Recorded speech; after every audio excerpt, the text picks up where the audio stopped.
At 19 years of age, Jonathan Edwards was a little bit confused. He didn't know what direction in life he should pursue. At 19 years of age, he was called to be a pastor of a church in Bolton, Connecticut. So he was rather advanced, perhaps, than many pastors today who don't enter into their pulpits until their mid to late 20s at the earliest. But at 19 years of age, Jonathan was still a little bit confused, and one of the attractions that he had was in the area of science. He was a careful observer of life around him, and his father tried to encourage him to pursue his scientific endeavors by asking him to write a paper for a judge in town, which would perhaps be published. And so Edwards wrote a paper on a subject of interest to him, which was flying spiders. As he walked about the fields and woods in Connecticut, he often would see these spiders jumping from one tree branch to another, even from one tree to the next, over great expanses of space. And when he looks at these spiders, he sees that they have no wings, so how can they fly across the open space? So that would be the topic of Edwards' paper. How do flying spiders fly? Well, after careful examination, he discovered that the flying spider actually doesn't fly. What he does is he spins a very fine thread, and spins that thread until the wind, on a windy day, catches that thread and blows it across a space until the thread lands on another tree branch or a leaf. And then once that tiny thread goes across the way, the spider begins to climb across that thread, composing more thread to build his web. And he forms and fashions a web there in the middle of the air, usually in the shape of an orb with its intricate design that is very carefully patterned, and the spider then finds a home in that web, and he waits for the moment when food arrives. When another insect happens to fly through the air or land at that spot on his web, perhaps intrigued by the beautiful web, the intricacy, the complexity of that web, the insect arrives, and then, much to his dismay, he gets stuck. And he can't escape. Edwards looked at the formation of a spider's web, and he saw in it one more manifestation of the wonderful glory of God, His majesty in creation, how God in His wisdom formed even these little creatures to do wonderful things, amazing works of engineering. He took great pleasure in the work of spiders. His fascination for spiders would pick up later on in his career in this powerful image that he would have in his most famous sermon, Sinners in the Hands of an Angry God. And in that sermon, you may recall that he has an image of a spider.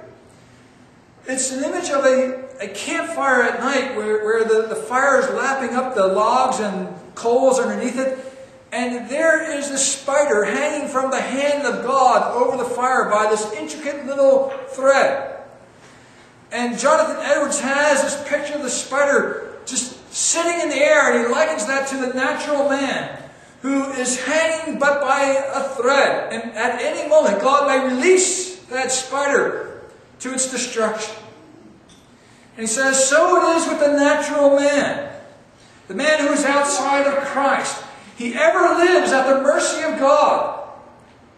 And at a moment, God may release you into eternal perdition. What a powerful image from the spider. Isaiah the prophet also apparently had a certain interest in spiders, but he did not perhaps find quite the fascination in them that Jonathan Edwards did. Isaiah uses the image of spiders and the formation of their webs to describe the culture of his day. the law courts of his day, and the prophets of his day, who spin a web of deceit. And they form and fashion their arguments in a very meticulous, intricate manner, such that one can be very fascinated by observing all the threads of their argument and the different directions that their arguments take. But if you get caught up in their arguments, you find that they are a snare and they lead to your destruction. And so Isaiah uses in the 5th verse and also in the 6th verse these images of the spider's web to describe the deceitful way in which people make their various cases or arguments, in which they talk about themselves or others in the world around them. He describes their arguments as really cobwebs. Now, the cobweb is the web that the spider no longer makes use of. It casts it aside, and it just kind of withers. And so Isaiah is really insulting, in some respects, the people of this day by saying that you take not just the new, fresh spider's web to clothe yourselves, but you use the cobweb which the spider himself has rejected. You use these cobwebs to cover yourself as though it was some clothing that would protect you. Oh, what fine silk arrangements we have today. And yet it's nothing. Nothing. It cannot cover you. So with these images, Isaiah begins to uncover the depths of depravity within the human heart. The extensive ways in which men contrive various arguments and plots and schemes to defraud their neighbor, to accuse God and flee from Him. They engage in all these many things. And so Isaiah is going to explain for us in great detail something of the depravity of the human heart, how corrupt it truly is. And he uses language which, as you read through it, almost reminds you of what you see in the Psalms or in the writings of the Apostle Paul, who even quotes from the text later on here in Romans chapter 3, when he talks about how corrupt our human nature is. There's none righteous, Paul says, no, not one. They have all turned aside. Each has gone to his own way. Isaiah picks up this theme of human depravity. Now it comes in the context of the previous chapter where we talked about how Israel was engaged in false worship. They appeared before the courts of the Lord in the temple, but at the same time they were abusing their own workers. They were oppressing the working class by forcing them to work on days which God had given them a Sabbath, by imposing additional financial burdens that God Himself would release them from. And so Isaiah saw it as false worship. When we come to the 59th chapter here, in the opening verses, we pick up some of the themes of the earlier chapter where they cry out to God, or Isaiah anticipates them and say, why is it that God doesn't hear our prayers? We come into His earthly courts, we lift up our hands, we pray to God, but we get no answer. Our crops don't produce the way they should. We still have these enemies from around us who afflict us. Why are things so tough? Why doesn't God answer our prayers?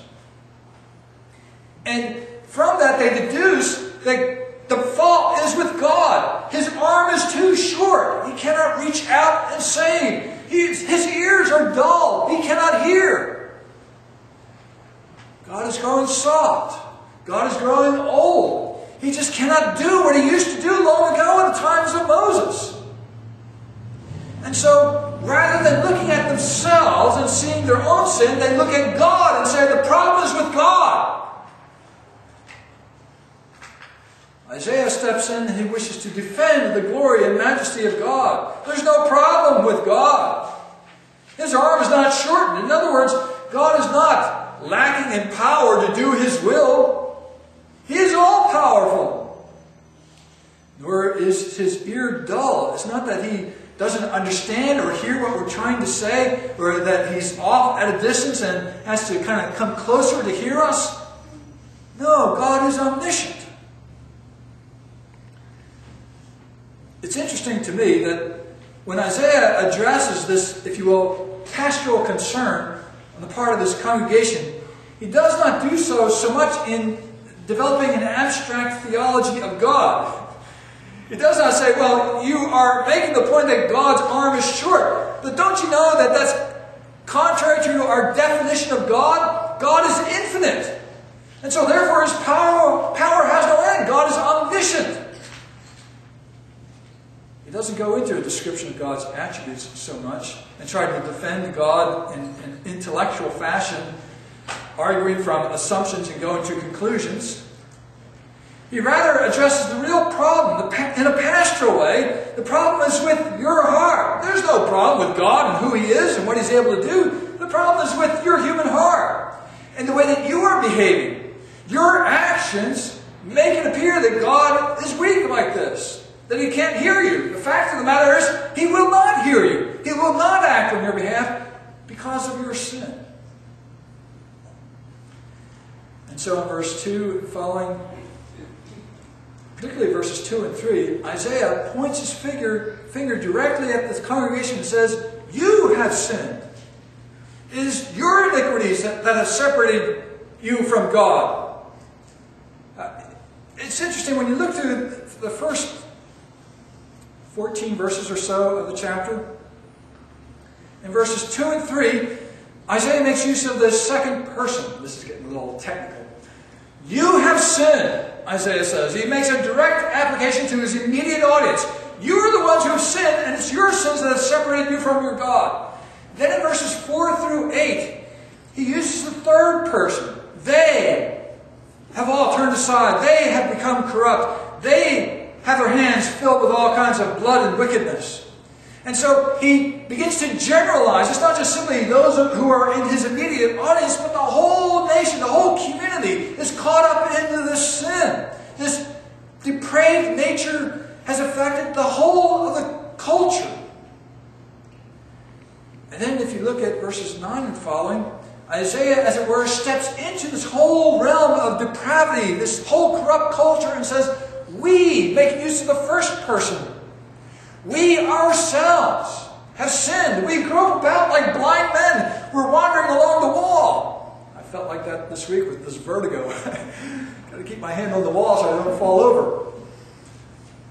We are involved in this sin. And so Isaiah says that even God's elect, as they're in the state of nature, are like everyone else. Corrupted, polluted, unable to see our way out. We look for justice. We know that there's something wrong. But we have no idea of how to fix it. Isn't that a description of the natural man today? He looks at the newspaper, he looks at the TV news, and he sees that there are a lot of things that are wrong. And he's upset about it. But does he know the right thing to do to correct it?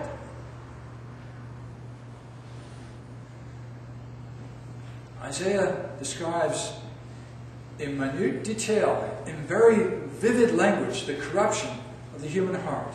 How desperate is its wickedness. He uses very physical terms.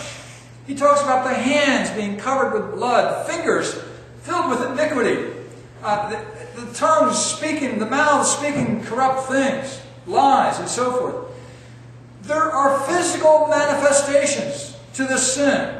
It is all-embracing. The whole human nature is caught up in it. He's not saying that the physical nature is corrupt in and of itself. He's not like our modern people who say that our physical nature has some weaknesses in it because it is finite and we can perfect it either with medications or with counseling and therapy and so forth and improve people, help them to evolve into a more refined state of mind through education and so forth.